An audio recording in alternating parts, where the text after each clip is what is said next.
Okay, thanks. So this is a continuation from what we have learned last week. Okay, we are still in one-way ANOVA topic. So one-way ANOVA is when you come.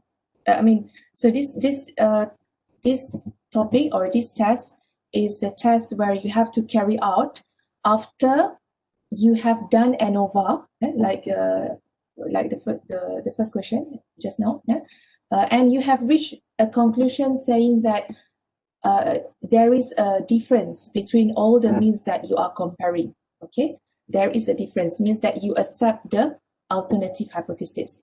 So after you accept the alternative hypothesis, when you say that there is a difference between mean A, mean B, mean C, for example, okay, or mean D, there is a difference between all of them. If let's say you tell the audience, if let's say in the report, in your research report, you concluded that it's actually not the end. I mean, your audience, if I were the audience, I would question more, like what is the difference? Where the difference lie? Where's the difference lies? Whether it's sample A or between sample A or sample B, or sample A and sample C, or sample A and D, or so on. Okay, I do not know where the difference lies, because it's just mentioned in that conclusion that there is a difference in the all the means that you are analyzing. Okay, you got what I mean? So it's not yet complete, that conclusion. Okay, so that's why in ANOVA we have to do some more tests after we have reached the decision that there is a difference in all the means, meaning to say that when we accept the alternative hypothesis, just like in the first question that we solved together just now, so there is a need for us to investigate more which samples actually have the difference. Because when we say we accept the alternative hypothesis, it can be that only one difference occurs. For example, if let's say there are 4 samples, so if let's say sample A is not equal to sample B, but sample A is equal to sample C, sample A is equal to sample D, and so on, okay, only one pairs, that is enough to make the whole thing falls under alternative hypothesis. So that's why we need to find out which pairs actually that have the difference and which pairs do not have the difference. Okay, so that is the idea of what we call post hoc tests. Post hoc is something that is after, something comes after. Okay, post hoc test, whereby we want to compare the means.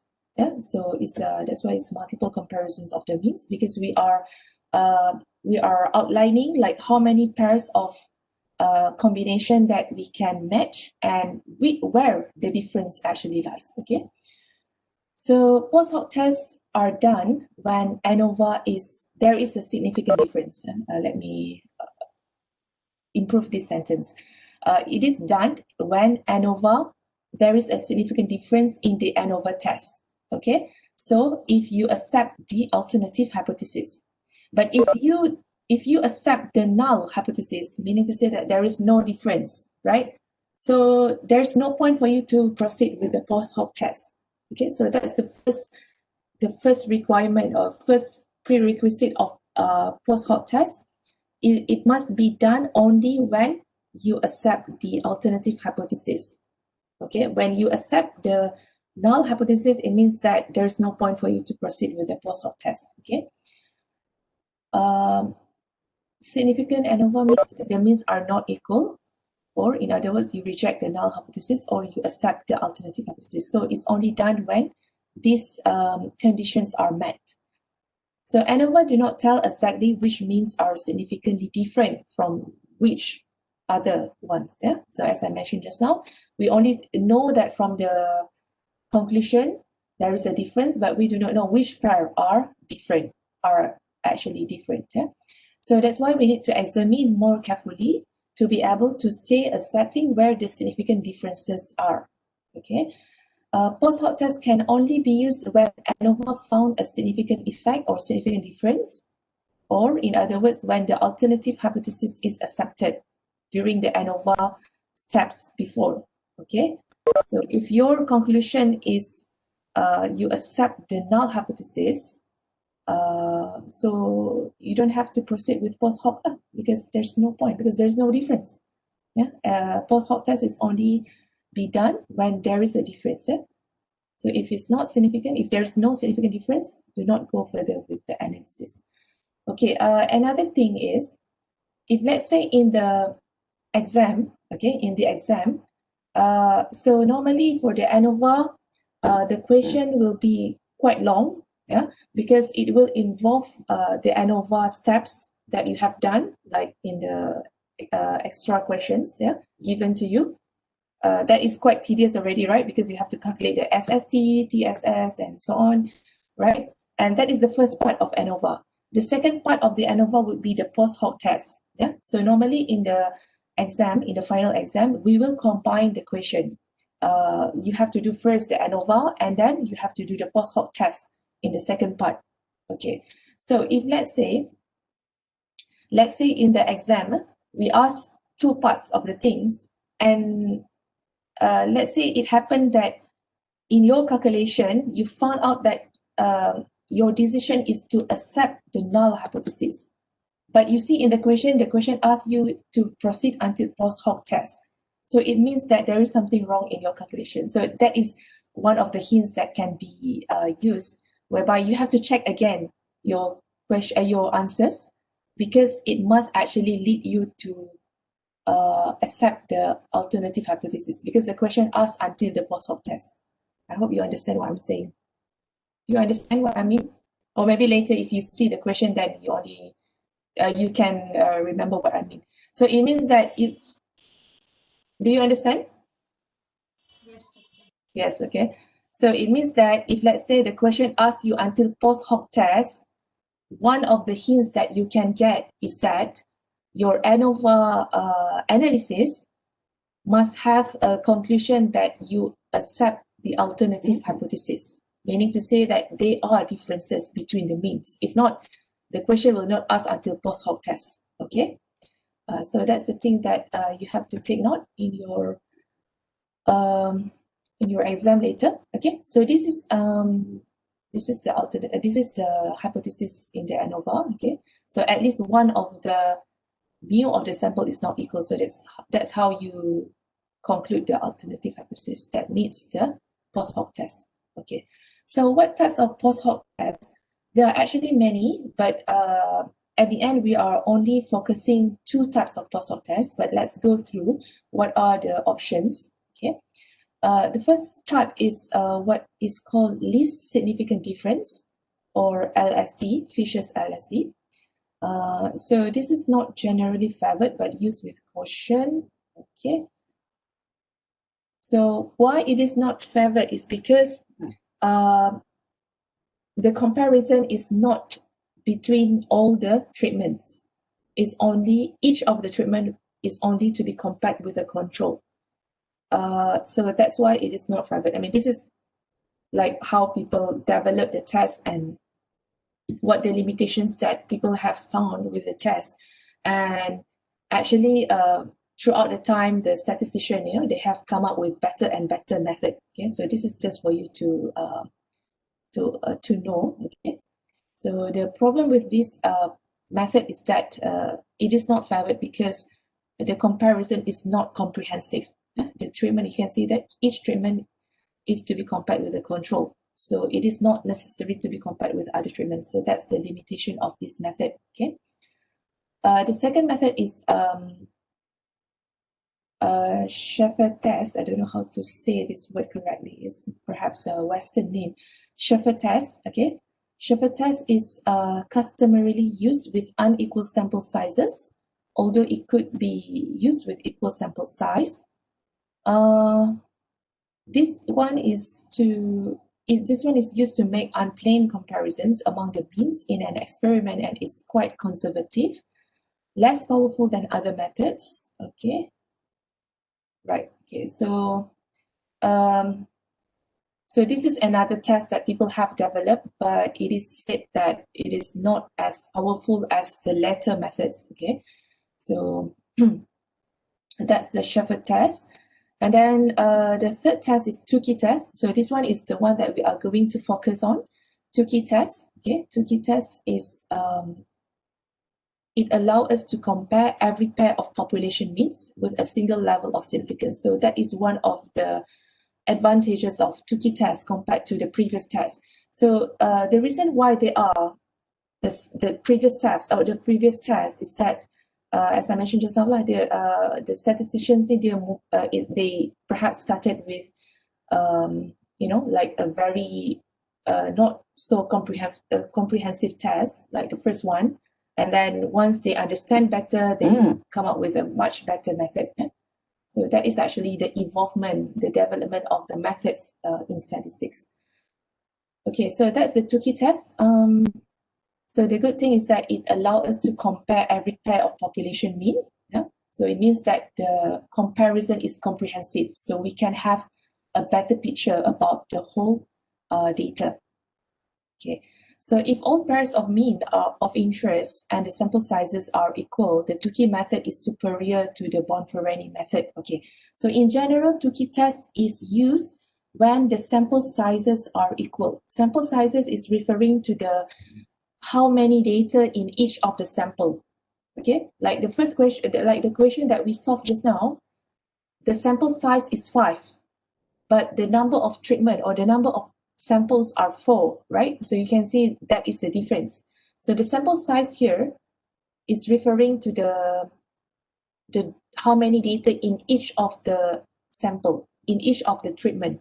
Sample and treatment is the same, okay? Basically, Tukey method is used when all the sample sizes are equal. But later, when you see Bonferroni method can be used for both conditions. You can use either when the sample size are equal or when the sample sizes are not equal. Okay, so but when the sample sizes are equal, you can actually use either Bonferroni or Tukey method. But in that case, Tukey method is much better. Okay, so that explains the last statement over here. Okay, in the case where the sample sizes are equal, although you can use both of these Tukey or Bonferroni, but Tukey is much better in that case, in that sense. Okay, so I hope you understand that. Okay. So the last method is Bonferroni. Bonferroni, as I mentioned just now, it can be used whether the sample sizes are equal or unequal, similar or not similar. Okay, I've explained about the second statement. Okay, when the sample size are equal, you have to choose Tukey method, because it's actually more superior, much better. Yeah. If only some pairwise comparisons are to be considered,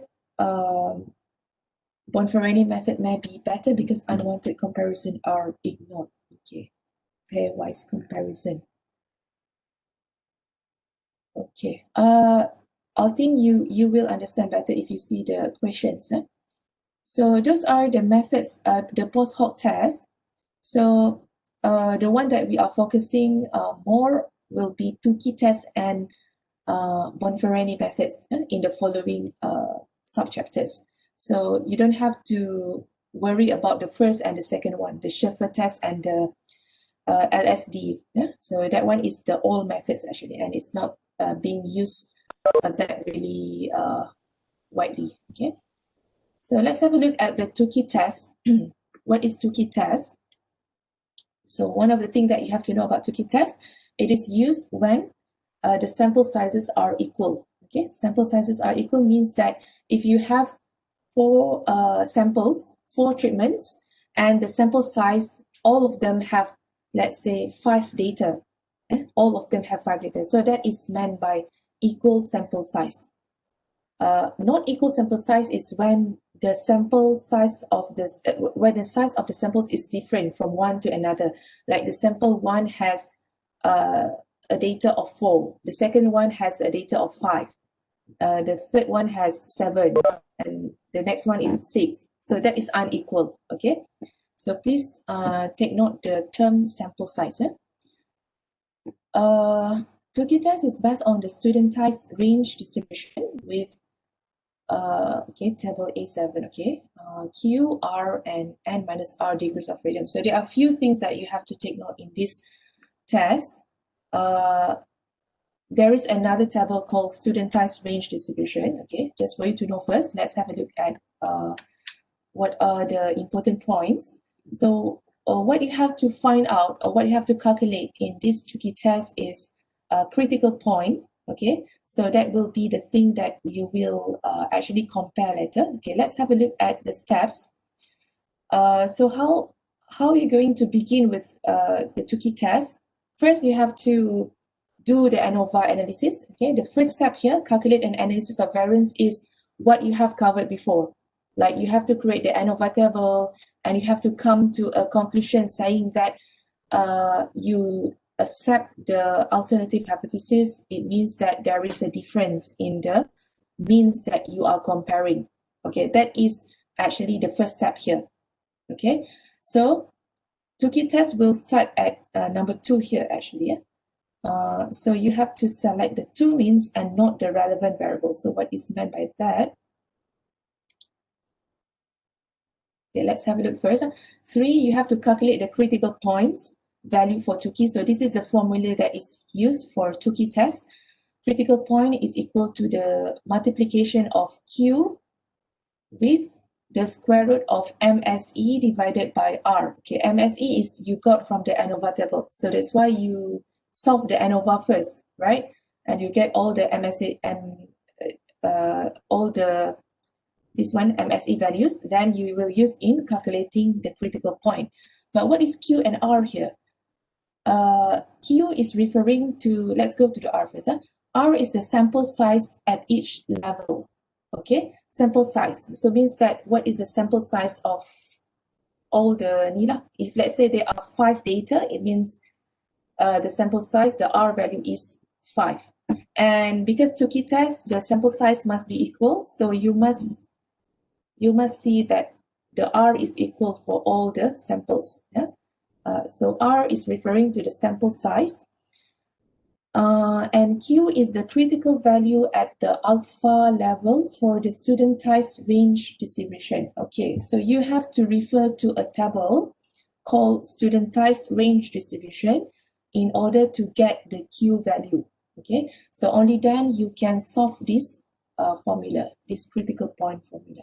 Okay, let's have a look at it later. Okay, so the next step is whereby you have to arrange the means in ascending order, the means of the samples, because you have calculated the mean of the sample during the ANOVA step before, right? So you have to refer to those values, calculate the difference between each pair. Okay, I'll show it later. And the last point is to compare the mean differences with the critical point. So the critical point that you calculated in the third step, you will refer to it in order to compare the mean differences. What's the mean differences? Is when you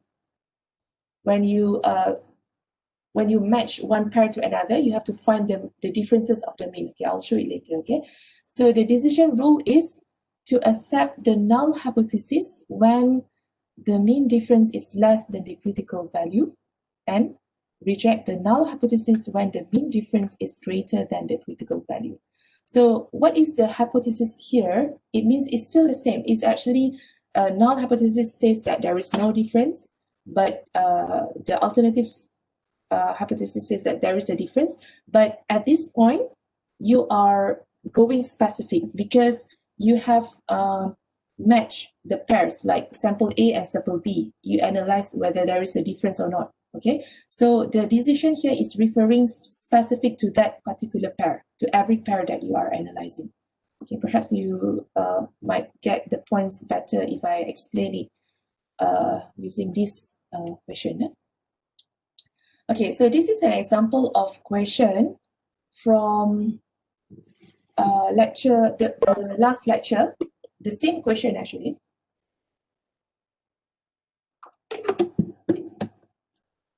Okay, if you refer to the lecture notes from the previous lecture, okay, so this is the question, okay, and we calculated in that problem the values of SST, SSE, TSS, and MST, MSE, and the F value. Okay, right. So this answers the first step, whereby you have to calculate the ANOVA. You have to perform the ANOVA test, right? Okay, so just to introduce back to you the values. Okay, so this is the original data. So altogether, they are 1, 2, 3, 4, 5, 6, 6 treatments, 6 samples. Because these are fertilizer, you are comparing with the control, and the control is considered as a sample. So 1, 2, 3, 4, 5, 6. There are 6 samples. Just now yang question 132, the first column is not considered as sample because that one is just to show that there are 5 levels or 5 data, the sample size.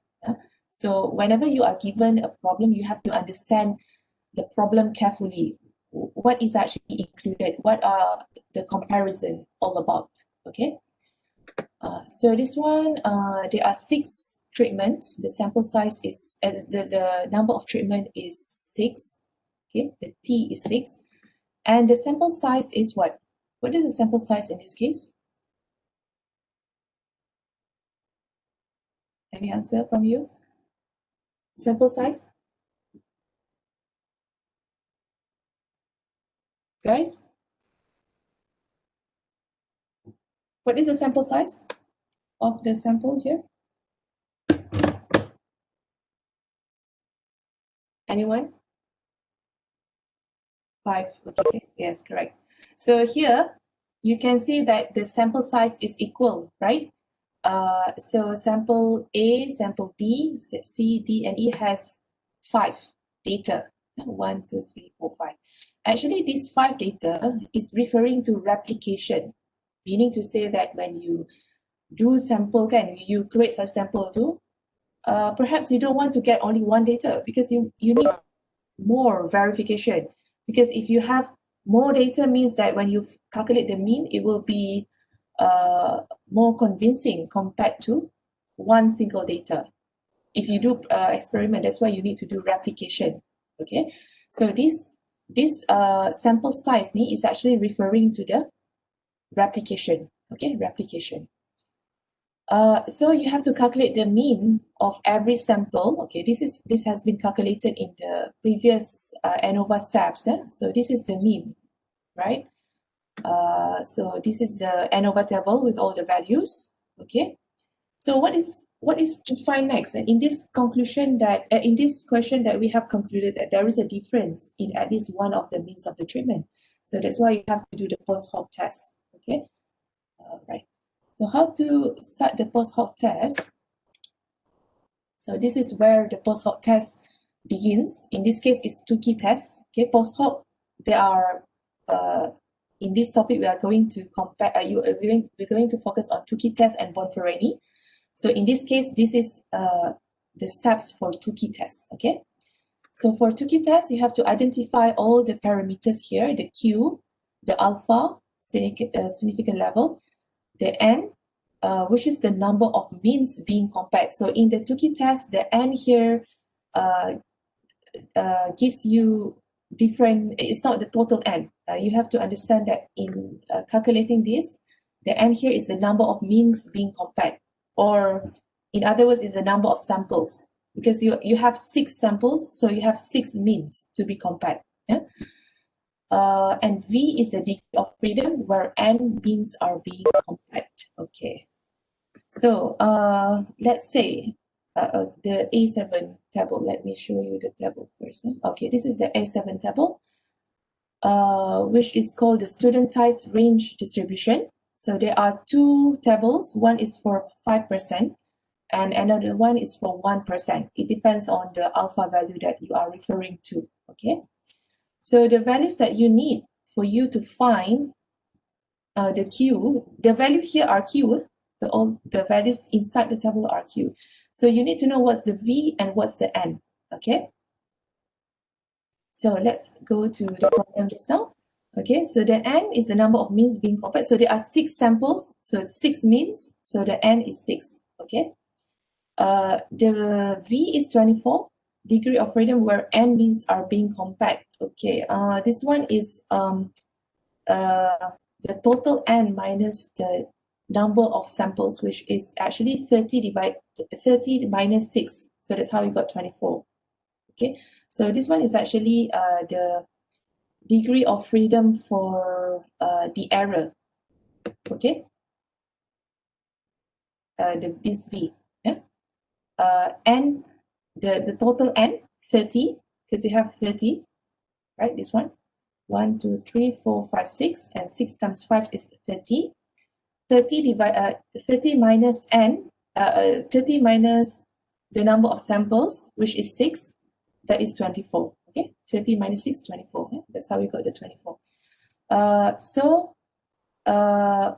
If let's say at 5%, if you're referring to this value, and 6 and V24, and 6 and V24, so the value is, the Q value is 4.37. Okay, so that's how you got 4.37 over here. But if let's say you are referring to 1%, which is 99% confidence interval, okay, so you have to refer to 1% table. Okay, this is 1%. Okay, so N6 and V24, the value of Q is 5.37. Okay, so that's the difference. Okay, that's how we got the 5.37. So but in the question, you just have to solve for one. Sometimes this one is just to show to you that how it differs. But in the question, you don't have to solve for both of it. You have to refer to the question, or if it's not given, you have to define by yourself. Okay. So the critical point is calculated based on this formula: Q multiplied by the square root of MSE divided by R. Okay, for the 5%, when you plug in the values, you got the critical point as 6.71. Okay, for the 99% is 8.25. Okay, so the difference is because of the Q value is different, right? So that is the critical point. Okay, so we calculate this one actually, this step 3, critical point.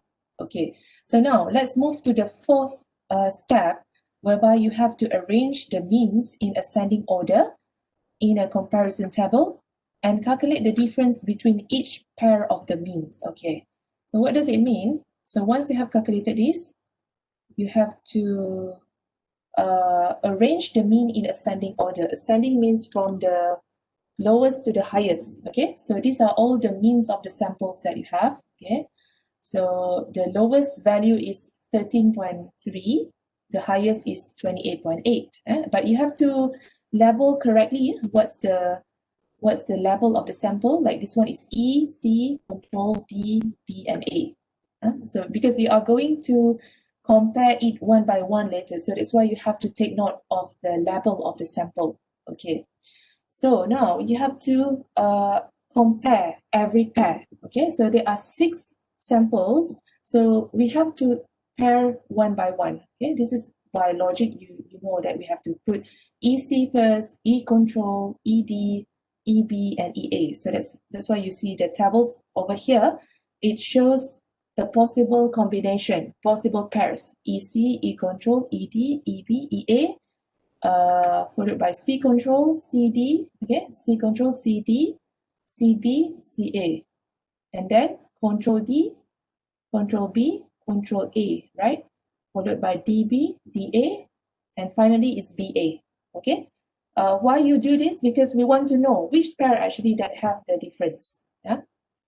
So now what you have to do is, okay, first you list down all the possible pairs. So you must make sure that you don't miss any combination.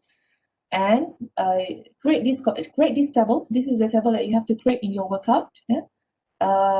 And the second column here is the mean difference, whereby you have to find the difference. Yeah? For example, E and C, 14.6 minus 13.3, that gives you 1.3. That is the difference. Okay, and you do it for the rest of the pairs, like E control, 18.7 minus 13.3, you got 5.4. Okay, so you find all the values for the mean difference for every pair. Okay, Right. And the last step here, the last column here is the decision. This is not conclusion. It should be, I'll correct it later. It should be decision. Okay. Decision is you have to compare the mean difference here with the critical value that you calculated in the previous step. Okay. So if the rule of thumb is, let's have a look at the steps again. Okay. This is the one that is meant here. You have to compare the mean differences with the critical point. Step 5. So the decision rule is to accept the null hypothesis when the mean difference is less than the critical value. Okay, so let's have a look at the conditions that we have in this problem. Okay, so our critical value is let's say we take 95%. In the problem later, you just have to refer to one value. Actually, you don't have to have these two values like this. But because of this question doesn't mention, but I just want to show to you that that's how you got the critical value different for different value of alpha. Okay, so let's say we refer to 5%, 6.71, the critical value. So 6.71 is greater than 1.3. So the decision is to accept the null. Okay, and you have to do it for the rest of the pairs. Yeah, so you can see here that some of the pairs you accept the null hypothesis, and some of the pairs you reject the null hypothesis. Okay, so in this column, please make sure that you mention accept what. So because the most common mistake that my previous students did, they just say that accept, reject. I don't know what you accept. So you must mention either you accept the null hypothesis or either you reject the null hypothesis. So it must be stated, the H0 or H1. It doesn't matter actually if you want to put H1 also can. Like in this case, it means that you when you accept the H0 means that you reject the alternative hypothesis, right? But you just have to choose which one, but it must be stated what, either alternative or null hypothesis. Because if you say just accept, I don't know what you are accepting. Okay, so I cannot accept that answer without H0 or H1. Okay, so make sure that you say accept null hypothesis or reject alternative hypothesis. Okay, for the decision. So this is decision, not yet the conclusion. Okay, I'll correct the term here. It's not conclude actually. Okay, so that is the 5th step. Yeah, compare the mean differences with critical point. I forgot to mention, you should actually have conclusion at the end. Okay, so what's the conclusion? So this is not yet done. Okay, so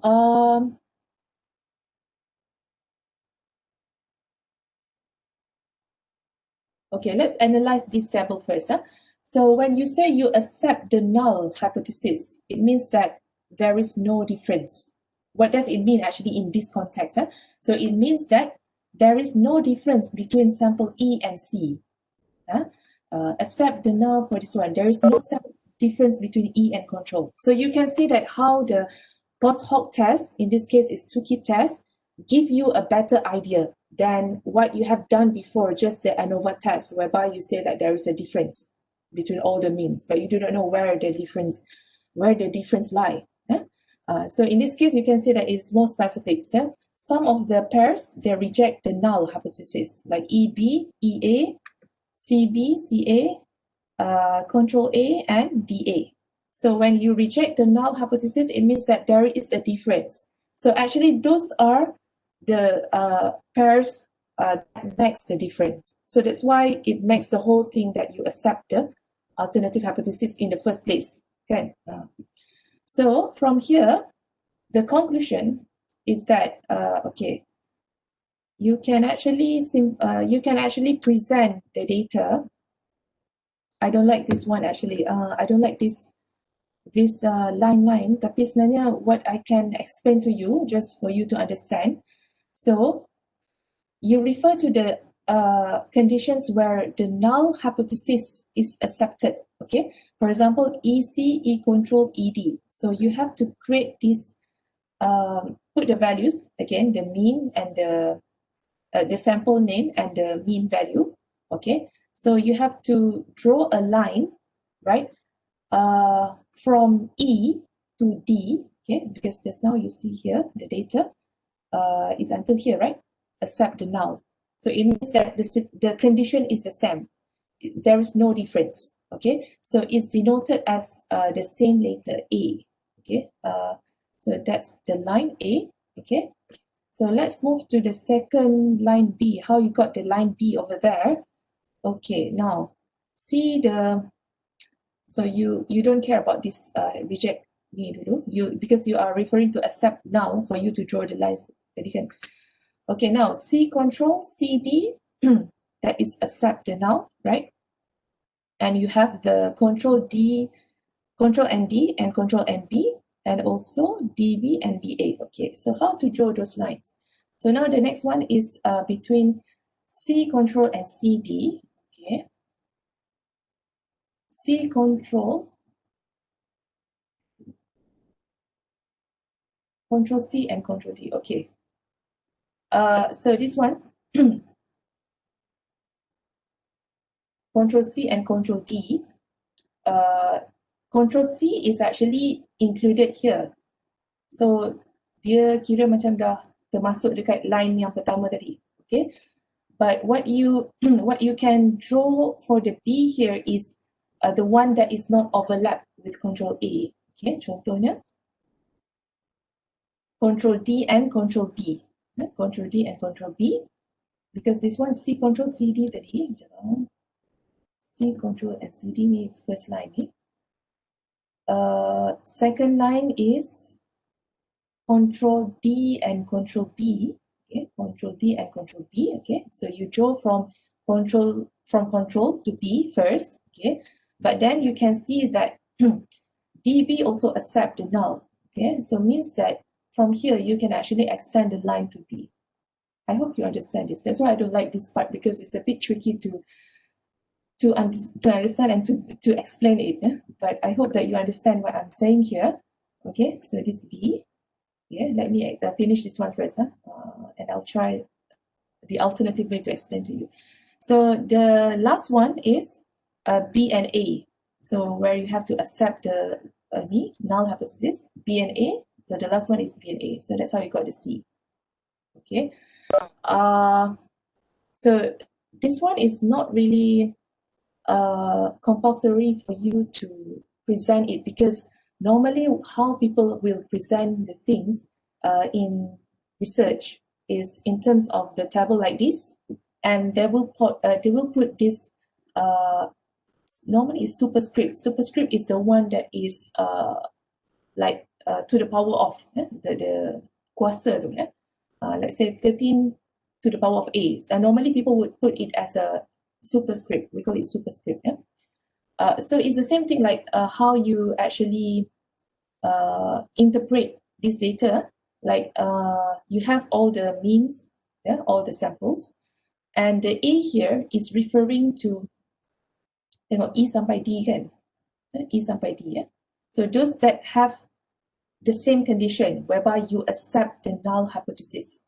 Okay, contohnya kat sini E, EC, E control ED, and C control CD sampai sini, sampai D. So meaning to say that from E to the D, the condition is the same. So that's why you denote it as letter A. Yeah? Letter A. Okay. So from control to B is letter B, but control D overlaps dengan yang control D overlaps dengan the first case. So that's why you put next to the A here is B, and B until B lah. Until B over here. And the last one is B and A, which is C. Yeah? B and A, we put C for both. Okay. Right. So what does it mean? The means followed by the same letter are not significantly different. Meaning to say that A, you can say that they are not significantly different. That's why they accept the null and they are not significantly different. Whereas for the B just now here, B ni, yang 3 ni adalah there's no significant difference. And the C, there's no significant difference, meaning that B and A does not have any significant difference. But let's say from A and, kalau you tengok yang A and E, E has A, whereas A has C, kan? So it's not the same. So it means that they are significantly different. So if you see the value again, like E and A, kan? E and A, what happened is reject the null. So it means that accept the alternative. So there is a significant difference. So it's sufficient for you to understand that the means followed by the same letter are not significantly different. Okay. So I hope that you understand this one. It's a bit tricky to explain, but if you revise by yourself again later, I hope that you understand it. But the most important part is to make a conclusion at the end. You have to mention 2 situations. The first one, which pairs that have a significant difference and which pairs that do not have significant difference. So if you want to see the table that you create here, okay, so accept the null means there is no significant difference. So in your conclusion, you have to say pair E and C, E and control, E and D, C control, C and D, control D, control B, D and B, B and A has no significant difference. Yeah. Whereas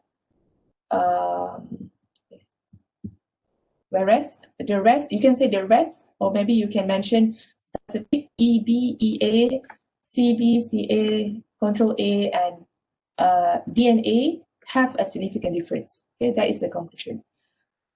Okay, so for my group, normally I don't really care about you mentioned about the line or ABC and so on, but it's good for you to understand for yourself if you come across any articles, research articles, and they do statistical analysis and they come up with all these A, B, and C. So that is what I actually mean. Okay, but for this course, what I want you guys to first understand is the significance of knowing which pairs have a difference or not. Okay, so I will prioritize the conclusion. Okay, so if you don't really understand this A, B, and C, don't really worry about it, but you have to know it somehow one day. But for this course, you just have to know that after this table, you have to make conclusion.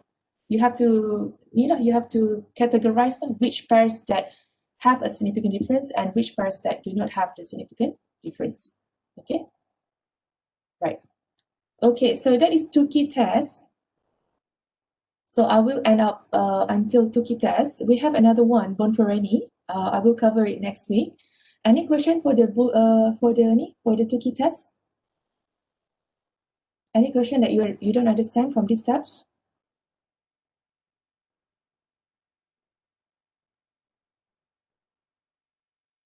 Okay, so these are all the steps. I forgot to put the 6th point, make a conclusion at the end after you compare and you make the decision, and finally you have to make a conclusion. I have to edit. I will edit the notes. So those are the steps for the Tukey test. Okay. So again, just to wrap up it. It must be from a continuation from ANOVA. Okay, where in the ANOVA you concluded that there is a significant difference in the means, but you do not know at that point which means that have a difference or which pairs that do have a difference. So then you have to do this post hoc test. Tukey test is one of the post hoc tests, and you use Tukey test when the sample sizes are similar for all the samples. Okay, for like this one, you see it's similar. So if let's say it's not similar, then you can use Bonfereni, which we will cover next week. Okay, so what you have to do in this Tukey test, you have to calculate the critical point. Okay, I've shown to you how to calculate. You have to know what's the Q, what's the R. MSE is from the ANOVA table. And then arrange the means in ascending order, right? Compare the means, okay, like this one, like this step. Then you have to know also before how to calculate the critical point, critical value, how to find the Q value first, yeah, from the table. And then once you got the critical value, you have to use the critical value 6.71 to compare with the, for example, here is for the 5%. It depends on the alpha level. You have to use the critical value to compare with the mean difference for every pair. So mean difference means you have to find the difference between the mean. Yeah? Like this one, 14.6 minus 13.3, you got 1.3, and you do for the rest, right? So based on the comparison for every pair, that's how you make the decision whether you accept null or reject null. Okay, null hypothesis. So what the null and the alternative hypothesis is the same. Null hypothesis says there is no difference. Alternative means there is no difference between the mean. So in this case, it's specific to this every pair. For example, null hypothesis, there is no difference between E and C. Yeah? And once you make the decision like this, okay, you have to make a conclusion. Okay, this is A, B, and C. Hold on first. You have to make a conclusion. You have to conclude which pairs that do not have the difference, which pairs that have a difference, and you have to list down all the possible pairs. Okay, so that is all about Tukey test.